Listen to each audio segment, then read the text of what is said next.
Alhamdulillahilladzi anzala sakinata fi qulubil mu'minin liyazdadu imanan ma'a imanihim. Asyhadu an la ilaha illallah wahdahu la syarika lah wa asyhadu anna Muhammadan 'abduhu wa rasuluhu sallallahu alaihi wasallam la nabiyya ba'dah. Allahumma salli wa sallim ala sayyidina Muhammad wa ala alihi wa ashabihi ajma'in. Amma ba'du fa ya ibadallah, usikum wa nafsi iyaya bitaqwallah faqad fazal muttaqun. Ittaqullaha haqqa tuqatih wa la tamutunna illa wa antum muslimun. Faqala Allah Ta'ala fil Qur'anil Azim, a'udzu billahi minasy syaithanir rajim. Bismillahirrahmanirrahim. Wa min ayatihi an khalaqa lakum min anfusikum azwajan litaskunu ilaiha wa ja'ala bainakum mawaddatan wa rahmah. Inna fi dzalika laayatin liqaumin yatafakkarun. Kaum muslimin, sidang jemaah Jumat hadirin yang dimuliakan Allah. Di Jumat ini dan seterusnya saja, marilah sama-sama kita meningkatkan takwa. Meningkat bukan malah menurun, dengan mengerjakan apapun perintah-perintah Allah, lalu kita sekuat tenaga setiap waktu meninggalkan apapun yang Allah larang. Bersyukur kita, alhamdulillah, sampai detik ini hari Jumat, penghulu segalian hari Sayyidul Ayyam, Allah masih beri nikmat kepada kita di sini. Semuanya kita mendapat nikmat. Allah masih berikan kita kekuatan. Walaupun kita musim hujan, panas, batuk, pilek, demam, masuk angin, ada yang lambung, tapi Allah masih beri kita kekuatan. Mampu masih mata kita melihat, mampu masih telinga kita mendengar. Betapa banyak saudara-saudari kita terbaring di rumah sakit dengan beragam macam penyakit. Pecah pembuluh darah lah, sakit mah kronis lah, asam urat dan lain sebagainya. Mau dia laki-laki, mau dia perempuan, tua muda, sekarang banyak terbaring di rumah sakit. Kita alhamdulillah masih mampu dengan segala apa nikmat yang Allah berikan kepada kita sampai di Masjid Al-Hidayah ini. Salawat beriringkan salam, marilah kita kirimkan kepada junjungan alam Nabi kita, Nabi besar Muhammad sallallahu alaihi wasallam. Allahumma sholli ala sayyidina Muhammad wa ala ali sayyidina Muhammad. Tambah salam, assalamu alayka ayyuhan nabiyyu wa rahmatullahi wa barakatuh. Mudah-mudahan kita semua mendapatkan syafaat Rasulullah sallallahu alaihi wasallam. Itu gunanya baik di dunia maupun di akhirat. Amin amin amin ya rabbal alamin. Allah berfirman di dalam surat Ar-Rum, surat yang ke-30 ayat 21. Bismillahirrahmanirrahim. Wa min ayatihi an khalaqalakum min anfusikum azwajan litaskunu ilaiha wa ja'ala bainakum mawaddah wa rahmah. Inna fi dzalika laayatin liqaumin yatafakkarun. Shadaqallahul azim. Dengan nama Allah yang Maha Pengasih, Maha Penyayang. Di antara tanda-tandanya, di antara ayat-ayat Allah,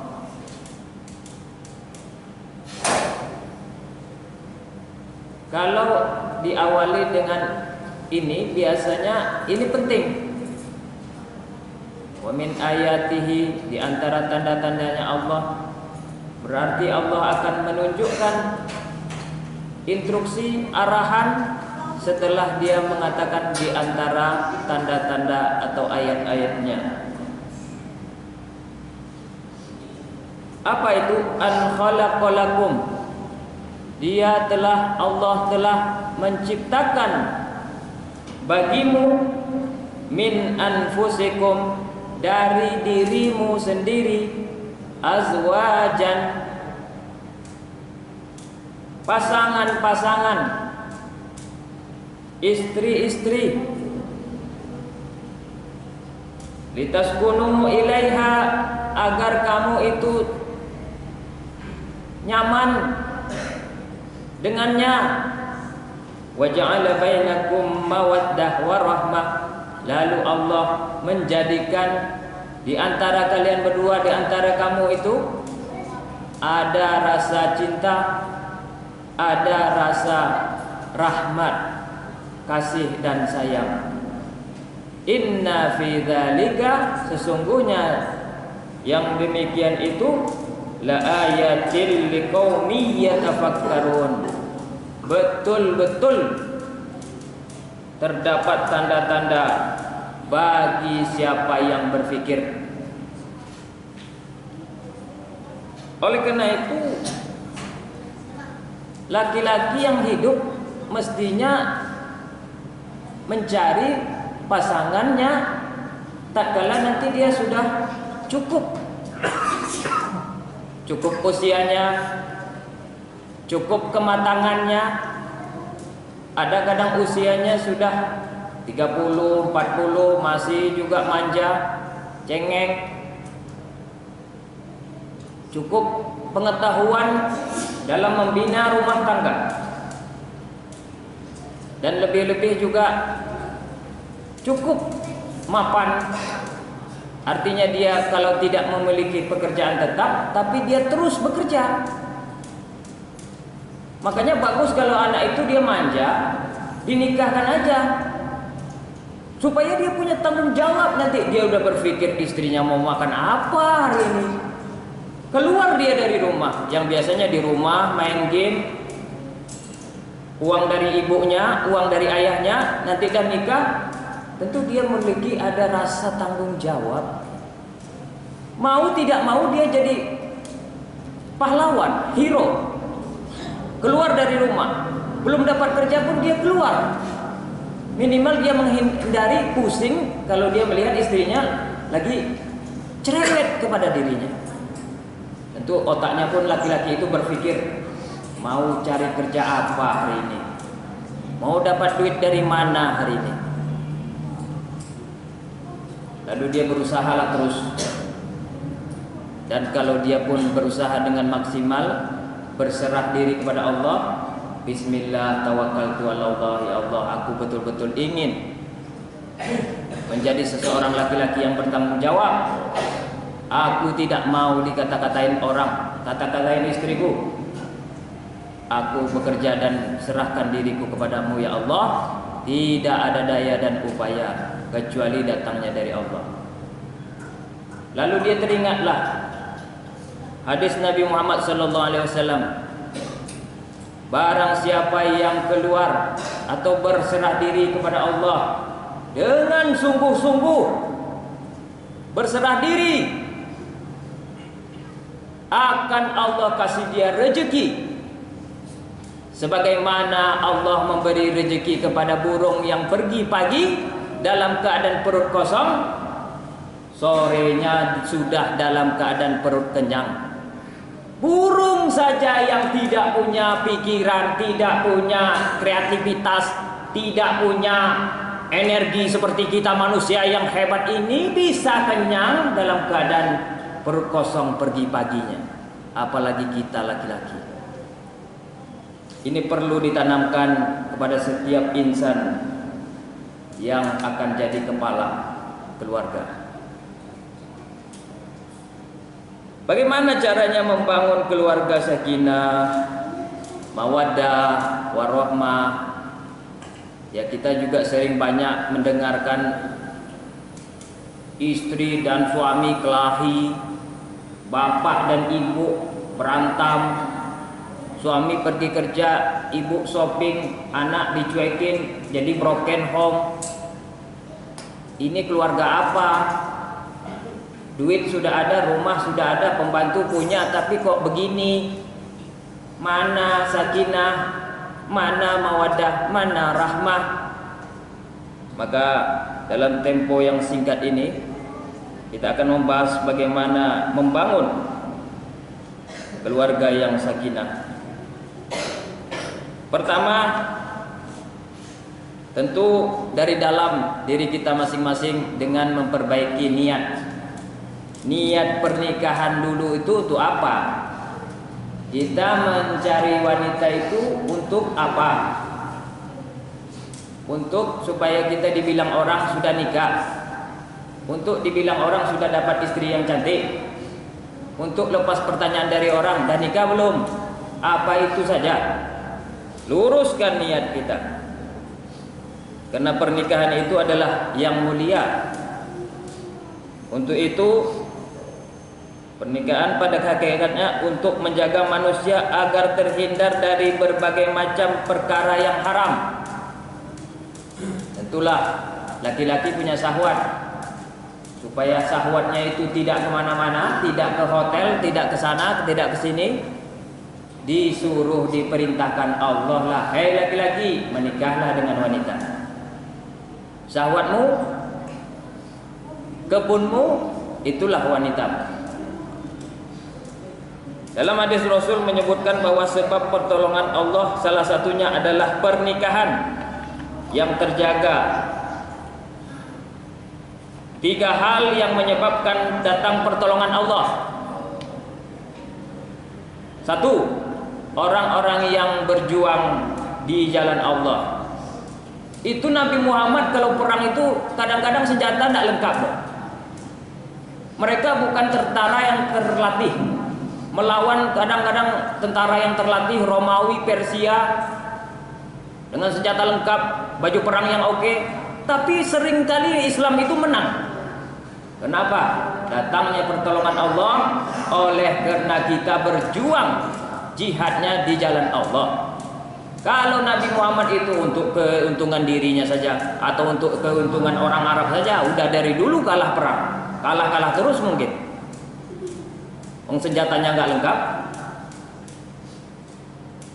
Kedua, orang yang menikah dengan tujuan menjaga kehormatan diri.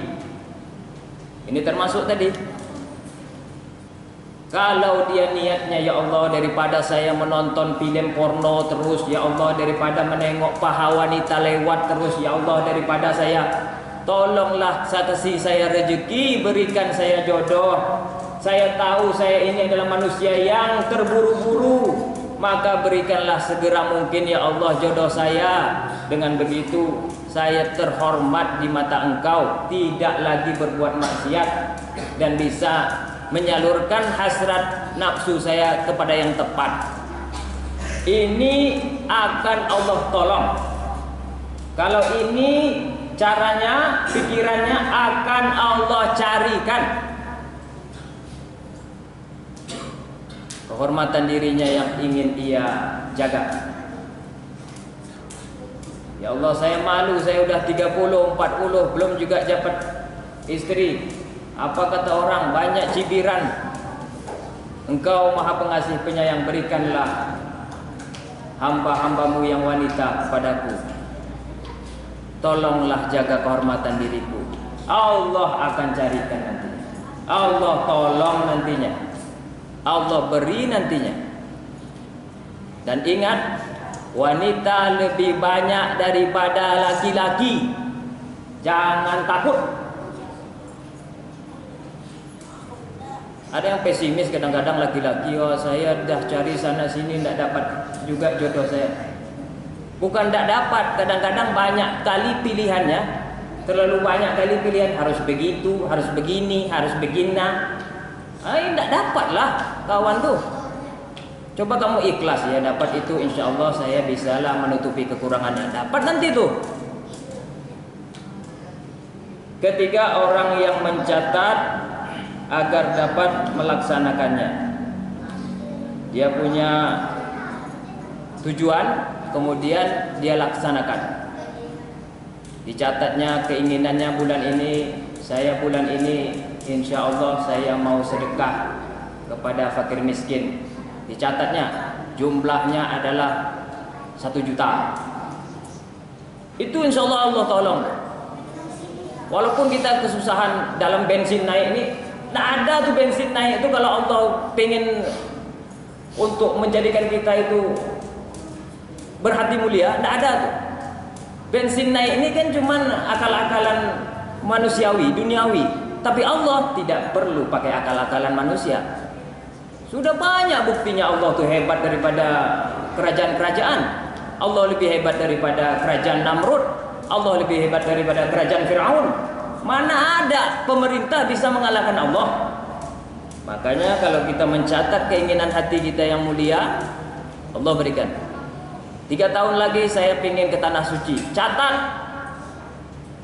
Bagaimanapun nanti Allah tolong nanti. Dengan hati yang lurus, niat ikhlas dan sungguh-sungguh kita juga. Itu akan dilihat dan ditolong Allah. Yang kedua, supaya kita sakinah keluarga itu harus kita berbakti juga kepada senior kita, maksud saya kepada ibu bapak, mertua laki-laki, mertua perempuan. Ibu bapak, mertua laki-laki, mertua perempuan yang masih hidup, jangan menjadikan mereka itu sedih. Kalau mereka sedih, tentu pikiran mereka aura negatif. Setelah pikiran aura negatif, kalau jumpa kita tidak akan mencerminkan enak kita melihat mereka. Takut-takut timbul doa mereka.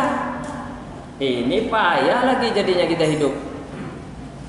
Kalau orang tua, mertua mendoakan kita, payahlah kita hidup tuh. Komandan Kapolri pun kita, kalau orang tuanya tidak suka sama dia, wah itu payah dia hidup tuh. Hormati orang tua. Ketiga, istri yang soleha. Itu saya bilang tadi, kita harus juga cari istri yang baik. Jangan cari hanya sekedar cantik. Saya juga suka sama wanita cantik, maklum, manusiawi. Tapi kalau hanya cari istri, calon istri atau ibu untuk anak-anak kita itu yang cantik, nanti perangainya tidak baik, yang hazab kita. 30 tahun kita sama dia, hazab kita. 20 tahun kita sama dia, cantik tuh tidak bisa kita pandang aja, nikmat aja. Tentu juga ada ucapannya yang baik, pintar juga dia masak, ngerti juga dia kalau kita lagi pusing. Kan hidup itu rumah tangga, tangga itu ada naik, ada turun. Nggak ada manusia ini untung terus. Kalau istri kita pengennya kita itu untung terus, ya istri yang gimana kayaknya gitu. Sedang dia hidup aja pernah terjatuh, sedang dia hidup aja pernah penyakitan. Tentu dia harus berpikir, suami saya lagi nggak enak badan ini, ya pijitlah, berpikirlah. Ini istri-istri kayak gini juga harus kita cari. Insya Allah terus enak kita di rumah itu. Yang keempat, suami yang berakhlak mulia juga. Akmalul mu'minina imanan ahsanuhum khuluqan wa khiyarukum nisa'ihim khuluqan. Orang yang beriman paling sempurna adalah imannya paling mulia, perbuatan akhlaknya, dan orang yang terbaik di antara kamu itulah yang paling baik akhlaknya kepada istrinya. Istri dijadikan pembantu babu, nggak pernah diajak jalan-jalan. Kenapa begitu kita? Apa nggak ada duit? Kasihlah jalan-jalan agak sekali 6 bulan. Refreshingkanlah istri itu.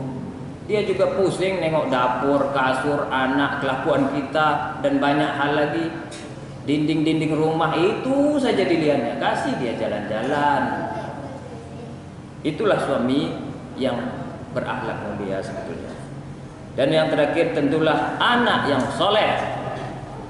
Lahirnya anak bukan penantian kedua orang tuanya saja, namun suatu hal penting mewujudkan keluarga sakinah mawaddah rahmah. Tentu saja anak yang dinanti adalah anak yang soleh.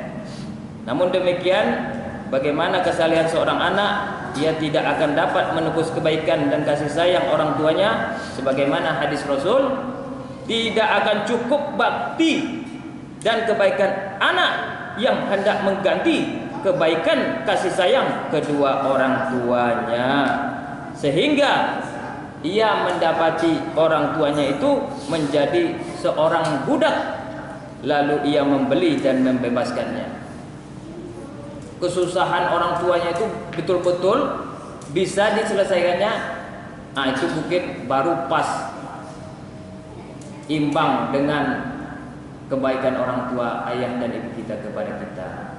Sakit orang tua, kita bawa rumah sakit, kita obati. Kata-katanya yang menyakiti hati kita sabar dulu. Karena dulu dia waktu kecil kayak gitu sama kita. Nah, baru imbang tuh namanya. Inilah yang bisa saya sampaikan. Mudah-mudahan kita selamat di dalam rumah tangga kita, nggak ada lagi kelahi-kelahi, cerai-cerai atau broken home, dan akhirnya kita tentram di dalam kehidupan dunia. Wa'tabiru ya ulil absar la'allakum tuflihun.